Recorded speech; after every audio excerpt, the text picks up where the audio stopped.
Friends, it has finally happened. We have finally been graced with the system requirements for Dying Light 2 Stay Human on the PC. Now, this was just revealed about like an hour ago, depending on how quickly I can get this video uploaded. So I'm going to go give you the rundown of everything that is required to play this game on your PC.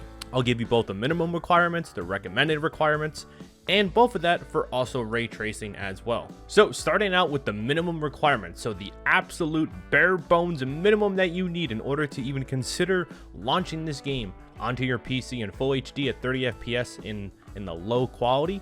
You need to have an Intel Core i3 9100, or you can have an AMD Ryzen 3 2300X. Now, when it comes to the video card, you need to have a NVIDIA GeForce GTX 1050 Ti or an AMD Radeon RX 560 at 4 GB. And now for OS, you do need Windows 7. That's pretty standard nowadays.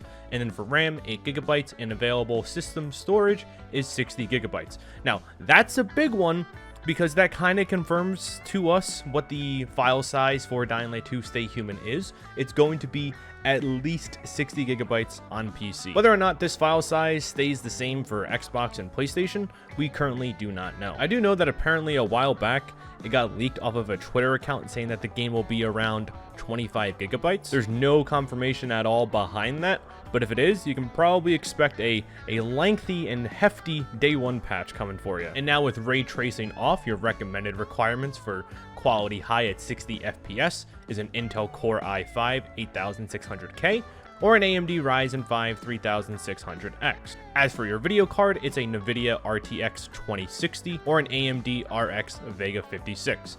These are pretty typical nowadays. Most modern PC games kind of require something around the same area. You can take a look at some of your favorite games out there on the market right now. OS, obviously Windows 10, RAM 16 gigs, available storage 60 gigs SSD. Now, if you're on PC, holidays and Christmas is coming up, I would truly try to aim for this right here. Like I said in the past, I really think this game needs to be 60 FPS in order to get the full experience. I think anything lower, you would sort of be doing a disservice to yourself, especially with how the current parkour system is. You have about 2 months to try to go and hit these requirements. Of course, if you're lacking in some areas, you can always adjust the quality, but personally, I think that 60 FPS is a must hit.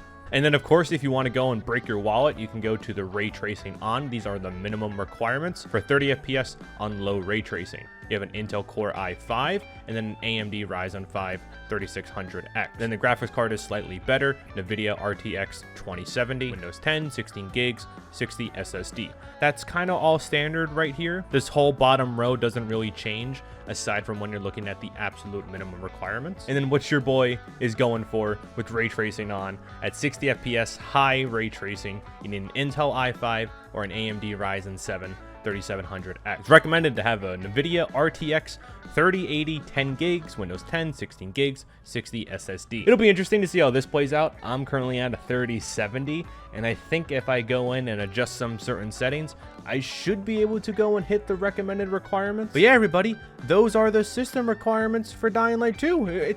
We finally got them. It took so long, but they're finally here.